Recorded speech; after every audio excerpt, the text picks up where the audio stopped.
আমরা এতদিন শুধু ডায়লগ মুখস্থ করেছি, কিন্তু বাস্তবিকভাবে ইংলিশ শেখাটা কতটা হচ্ছে সহজ সেটা হচ্ছে আজকের এই ভিডিওটি দেখলে আপনারা বুঝতে পারবেন। অর্থাৎ আজকে আমরা বাস্তবধর্মী একজন চা বিক্রেতার সঙ্গে একজন কাস্টমার কিভাবে ইংলিশে কনভারসেশন করবে সেই বিষয়গুলো আমরা তুলে ধরতে চাই।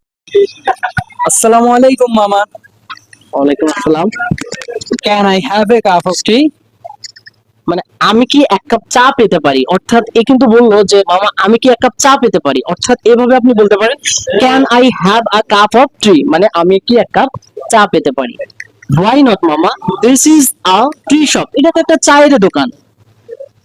But what kind of tea do you want, মানে আপনি কোন ধরনের চা চান, milk tea or black tea, মানে হচ্ছে দুধ চা অথবা আপনার রং চা। Black tea please. Okay, wait. মামা, how much sugar do you need in your টি, মানে আপনি চায় কতটুকু চিনি খান বা কতটুকু চিনি পছন্দ করেন। I like a little sugar in my tea.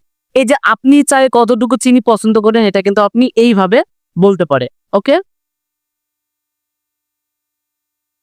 Here is this, মানে আপনি বললেন যে হিয়ার ইজ দিস মানে এই নেন, সে কিন্তু চাটা গ্রহণ করেছে। ওকে, সো মামা do you need anything use, মানে আপনার কি আর কিছু দরকার। I need one is এই যে ও কিন্তু বলেছে I need one biscuit, so আপনি হচ্ছে বিস্কিটে কিন্তু নিতে পারেন, নিয়ে তারপরে তাকে বলতে পারেন যে হিয়ার ইজ গো, এই নিন। আমরা কিন্তু আগে ব্যবহার করেছি হিয়ার ইজ দিস, আর পরে কিন্তু ব্যবহার করছি হিয়ার ইজ গো, মানে হচ্ছে এই নিন। How much do I owe you? মামা অনলি 20 টাকা। মানে হচ্ছে আমি তাকে একটা বিস্কিট দিয়েছি প্লাস হচ্ছে আপনার চা, মানে সাজাদপুরে চা কিন্তু 10 টাকা, বুঝতে পারছেন?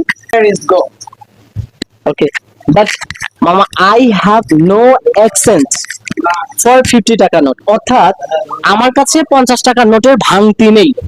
মানে আপনি যদি বলতে চান যে আমার কাছে এই জিনিসটার ভাঙতি নেই, তখন আপনি বলতে পারেন আই হ্যাভ নো 50 টাকা, I have no exchange for 50 টাকা। বাস্তবধর্মী একটা কনভারসেশন দেখালাম। এটা হচ্ছে কি, মানে সাধারণত যারা মানে আমরা মুখস্থ বিদ্যা করি, এই যে আপনি মুখস্থটা না করে আপনি রিয়েলিটি চলে আসেন, অর্থাৎ আপনার বাস্তবিকভাবে আপনার জিনিসগুলো শিখতে হবে।